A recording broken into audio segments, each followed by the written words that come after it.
हम एक वचन को निकालेंगे, याकूब की पत्री उसका 12 वचन से हम पढ़ते हैं।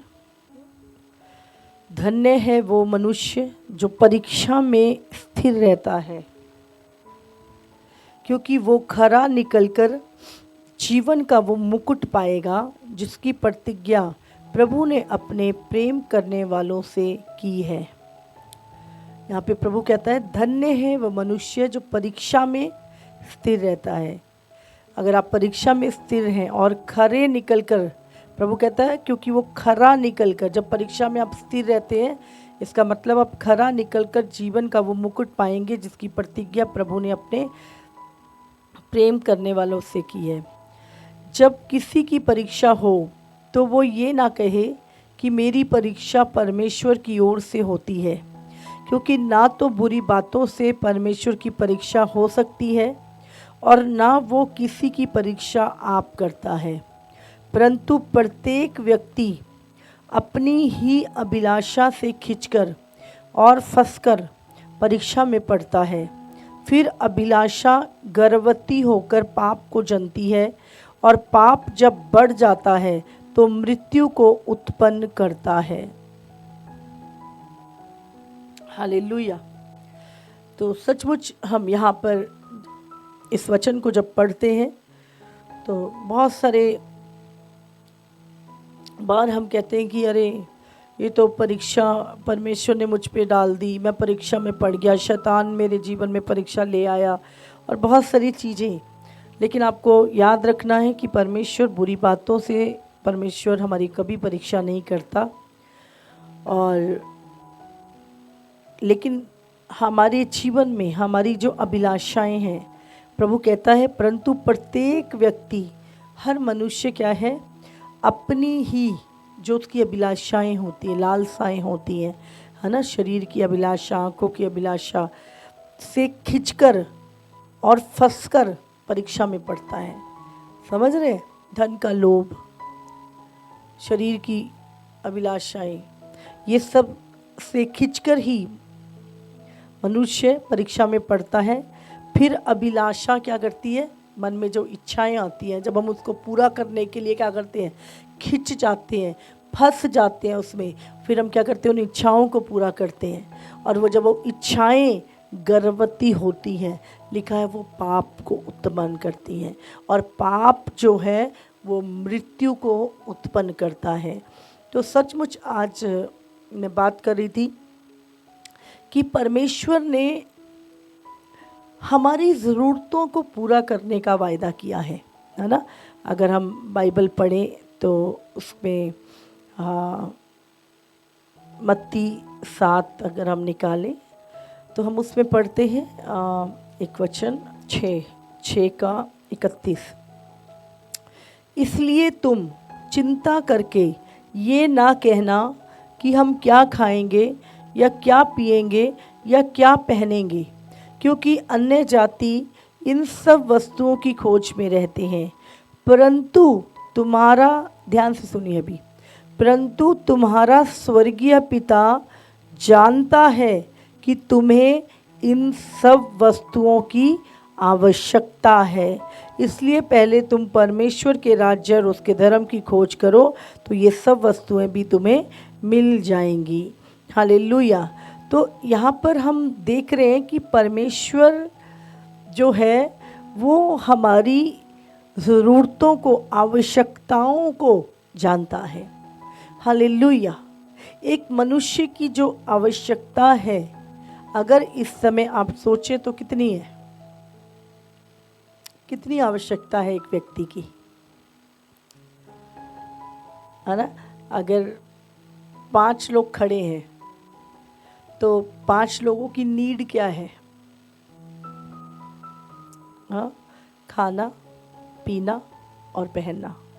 समझ आ रही है? तो क्या है, क्या खाएंगे, क्या पिएंगे और क्या पहनेंगे, ये क्या है, मनुष्य की आवश्यकताएं हैं। समझ रहे हैं? लेकिन आज जो मनुष्य जी रहा है वो आवश्यकता में नहीं जी रहा, आज मनुष्य अभिलाषाओं में जी रहा है। इसीलिए वो दुखी है। आवश्यकताएं प्रभु ने कहा वो जानता है तुम्हें इन सब वस्तुओं की आवश्यकता है। वो जानता है कि तुम्हें इन सब वस्तुओं की आवश्यकता है। क्या क्या खाएंगे, क्या पिएंगे, क्या पहनेंगे। प्रभु को पता है तुम्हें इन सब चीज़ों की आवश्यकता है। तुम्हारा पिता जानता है तुम्हें ये चाहिए, तो वो तुम्हारे लिखा है तुम उसके धर्मराज की खोज करो, ये सब वस्तुएं तुम्हें मिल जाएंगी। हालेलुया। लेकिन आज मनुष्य दुखी इसलिए नहीं है कि परमेश्वर उसकी आवश्यकताएं पूरी नहीं कर रहा। मनुष्य दुखी है अपने शरीर की अभिलाषाओं के कारण, क्योंकि अभिलाषाएं जो हैं वो हमारे शरीर में क्या करती है, लड़ती और भिड़ती हैं। अभिलाषाएं जब पूरी नहीं होती है ना, मनुष्य क्या करता है, पाप करता है। आवश्यकता प्रभु ने हर एक व्यक्ति की आवश्यकताओं को पूरा करने का वायदा किया है, लेकिन अभिलाषाओं का कोई अंत नहीं है। इंसान जितनी भी अभिलाषाएं करता है, जैसे ही वो पूरी होती है और अभिलाषाएं और अभिलाषाएं और मनुष्य की अभिलाषाओं का कोई अंत नहीं है। हालेलुया। तो हमें सचमुच याद रखना है कि अभिलाषाएं में, अभिलाषा क्या करती है, तुम्हें अपनी ओर खींचती है। जब आदम और हव्वा को प्रभु ने बनाया तो वो पेड़ उसके सामने पहले से भी था, है ना, लेकिन क्या है, वो शैतान ने उसके मन में जब डाला, देख ये पेड़ कितना सुंदर है, ये फल कितना मनभाऊ है, ये बुद्धि देने के लिए भी चाहने योग्य है, सचमुच इससे तुम्हारे बच्चे बहुत समझदार हो जाएंगे, इससे तुम्हारे बच्चे बहुत इंटेलिजेंट हो जाएंगे, तुम सचमुच अपने बच्चों को इस जगह पर पढ़ाओ, तुम अपने बच्चों को ये दो, तुम ऐसा करो। और बहुत सारी ऐसी जो बातें जब हम सुनते हैं तो अभिलाषाएं क्या करती हैं, फिर हम उन अभिलाषाओं को पूरा करने के लिए क्या करते हैं, हम खिंच जाते हैं, फिर हम फंस जाते हैं। फंस के क्या करते हैं, लिखा है अभिलाषा गर्भवती हो जाती है ना, और वो पाप को पैदा करती है, और पाप क्या है, मृत्यु को पैदा करता है। इसीलिए हमें हमेशा अपने हृदय का ध्यान रखना है। प्रभु ने एक जगह लिखा कि अगर तुम्हारे पास सिर्फ खाने और पहनने को है तो तुम इसी में संतुष्ट रहो। हालेलुया। तो हमें याद रखना है, बुद्धिमान एक व्यक्ति को परमेश्वर बनाता है। हालेलुया। तो हम देखते हैं, जब आप जानते हैं, जब आप अपनी जिम्मेवारियों को, जो कार्य प्रभु ने आपको दिए हैं, जब आप उनको पूरा नहीं करते हो, है ना, आप अभिलाषाओं में फंसोगे। खाली दिमाग हमेशा शैतान का घर होता है। हाँ, जब मनुष्य अपनी जिम्मेवारियों को पूरी नहीं करता। हम यहाँ पर एक 2 शमूएल उसका 12 का अगर हम एक वचन हम निकालें, अगर 11 चैप्टर को अगर हम पढ़ें 1 से, फिर जिस समय राजा लोग युद्ध करने को निकला करते हैं, उस समय अर्थात वर्ष के आरंभ में दाऊद ने योआब को और उसके संग अपने सेवकों और समस्त इज़राइलियों को भेजा, और उन्होंने अम्मोनियों का नाश किया और रब्बा नगर को घेर लिया, परंतु दाऊद यरूशलेम में रह गया। अब जानते हैं, जब आपको जहाँ पर होना चाहिए, अगर आप वहाँ पर नहीं हैं तो आप एक परीक्षा के क्षेत्र में हैं। आपको जो करना चाहिए, अगर आप वो नहीं कर रहे, आप एक परीक्षा के क्षेत्र में जी रहे हैं। हालेलुया।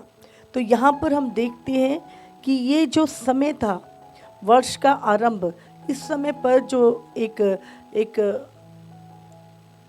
प्रथा थी कि राजा लोग युद्ध लड़ने के लिए जाया करते थे, है ना।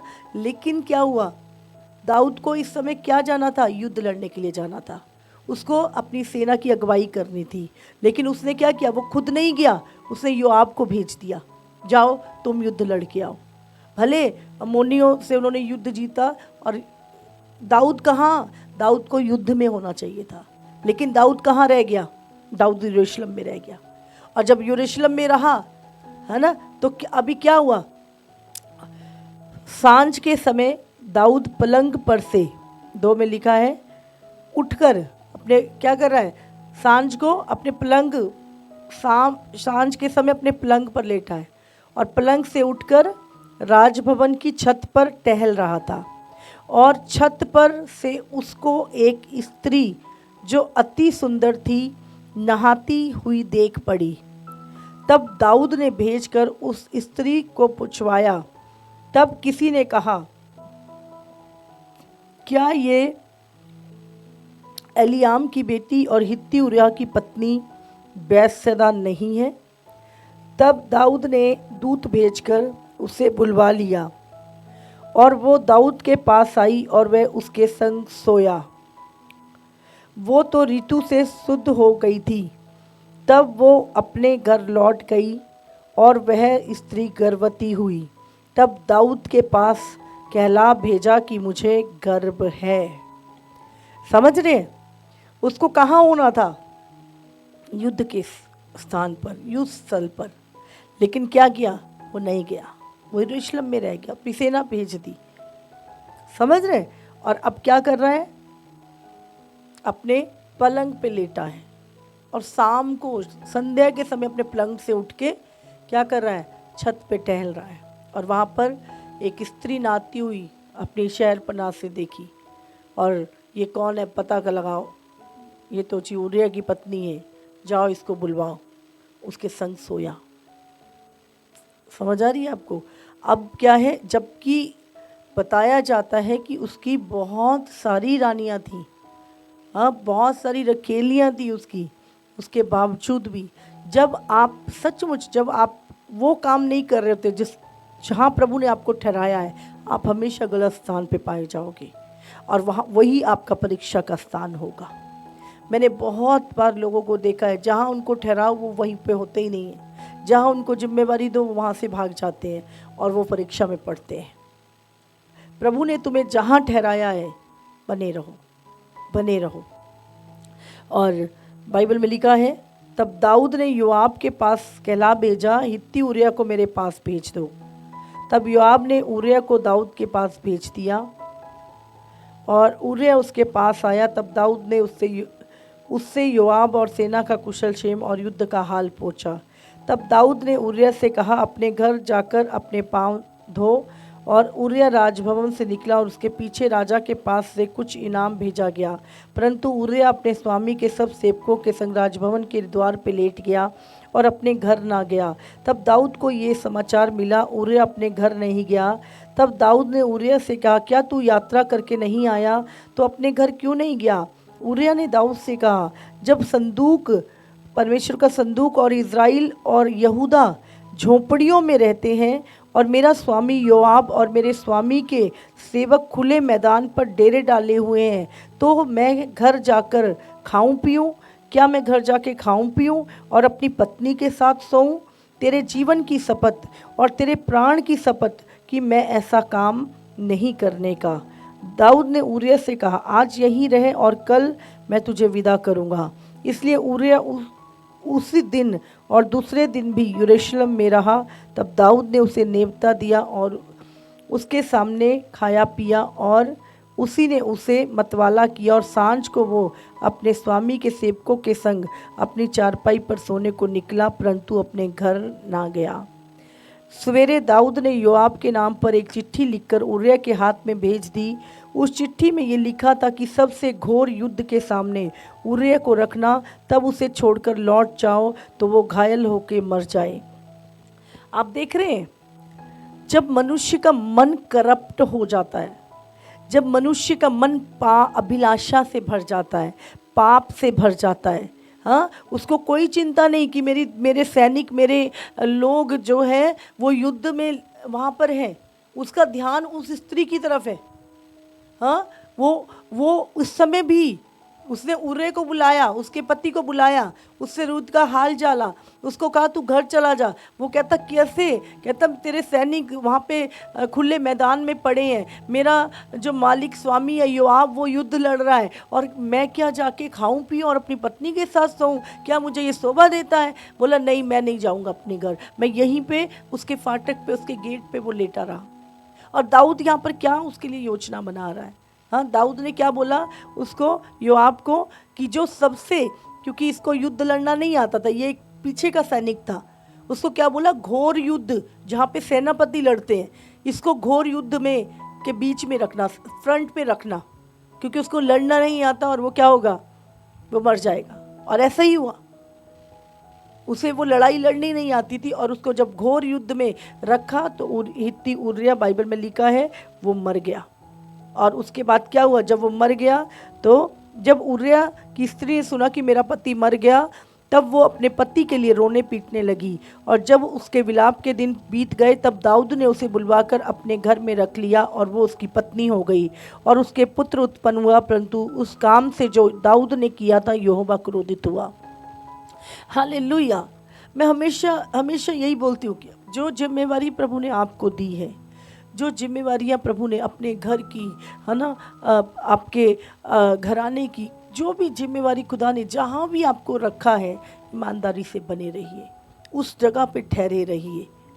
याद रखना है, जब आप अपने उस काम को नहीं करते जो प्रभु ने आपको करने के लिए दिया है, आप गलत जगहों पे होगे। आपकी अभिलाषाओं से आप खींचकर और फंसकर, है ना, पाप को जन्म दोगे और पाप क्या है? मृत्यु को जन्म देगा। तो दाऊद यहाँ पर क्या है? उसको युद्ध की चिंता नहीं, उसको शत्रुओं ने क्या हुआ उसको कोई चिंता नहीं।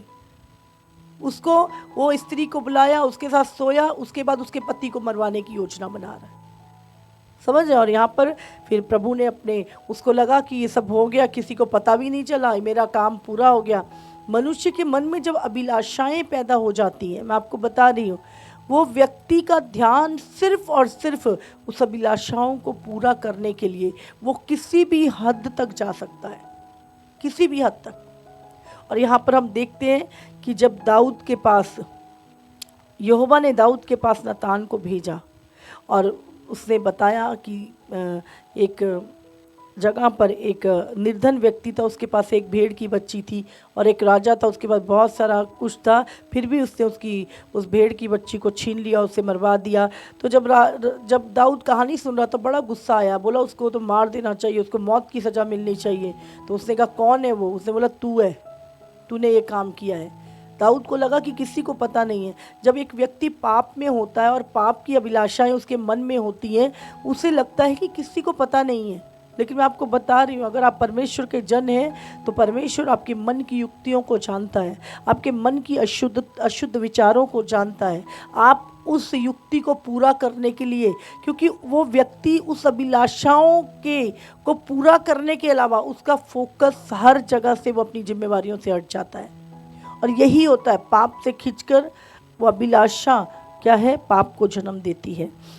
तो हम यहाँ देखते हैं, तब बाइबल में लिखा है कि तब नातान ने दाऊद से कहा, तू वो मनुष्य है, इज़राइल का परमेश्वर यहोवा यूँ कहता है, मैंने तेरा अभिषेक करके तुझे इज़राइल का राजा ठहराया और मैंने तुझे शाऊल के हाथ से बचाया।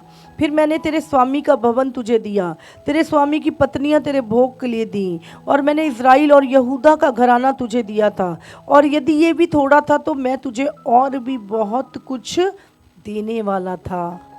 तूने यहोवा की आज्ञा तुच्छ जानकर क्यों वो काम किया जो उसकी दृष्टि में बुरा है?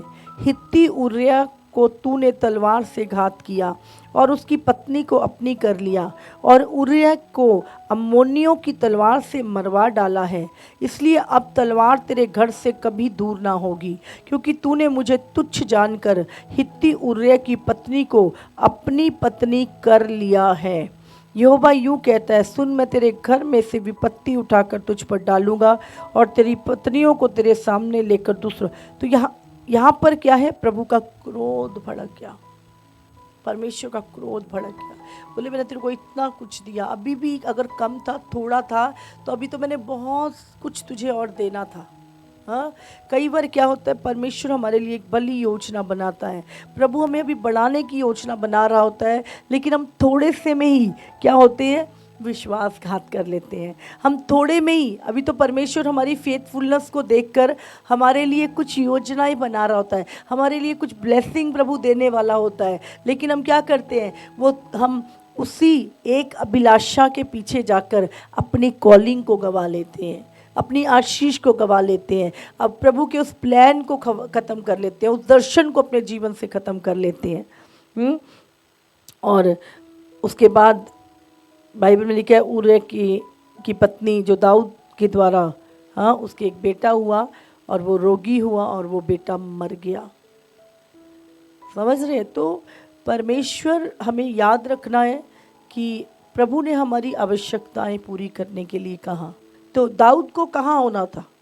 दाऊद को प्रभु के भवन में होता या तो, हाँ, या युद्ध पे होना था उसको। लेकिन क्या वो जब उस जगह पे नहीं था तो परीक्षा में पड़ा। समझ रहे? उसका वो एक पाप, हमें लगेगा कौन सी बड़ी बात है, तो छोटा सा एक पाप था। आज 3000 साल बाद भी, 4000 साल बाद भी उसका पाप याद किया जाता है। समझ आ रही है? बेदाग था बिल्कुल, एक ही पाप किया उसने। इसके अलावा दाऊद ने अपनी लाइफ में पाप नहीं, सिर्फ ये मेन पाप उसका जो था यहोवा की दृष्टि में उसने जो अपनी अभिलाषाओं में किया। हमें हमेशा याद रखना है प्रभु ने तुम्हारी आवश्यकताओं को पूरा करने का वायदा किया है तुमसे कि तुम्हारी ज़रूरतें वो पूरी करेगा, पर अभिलाषाएं उसका कोई अंत नहीं है। हालेलुया।